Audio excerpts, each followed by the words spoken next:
l'estigma té origen en la paraula grega, del grec clàssic, estigma, que era una picada a la pell d'una abella i aquella marca que deixava a la pell era l'estigma.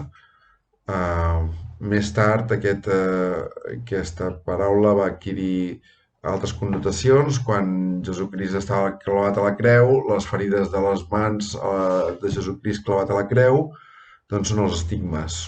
Després, els presoners de guerra se'ls marcava amb un ferro roent a la pell, una marca, i allò era l'estigma. I posteriorment, en època de la Segona Guerra Mundial, doncs aquell codi que li marcaven a la pell als presos per anar a la cambra de gas, doncs allò era l'estigma. Un sociòleg nord-americà, l'any 63, va treure un llibre que s'anomenava Estigma, la identitat deteriorada.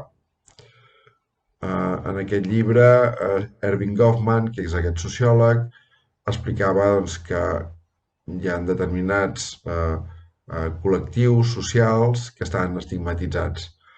Aquests col·lectius socials acostumen a ser les prostitutes, els presos, els homosexuals, els pobres i les persones amb trastorn mental, com no podia ser d'altra manera.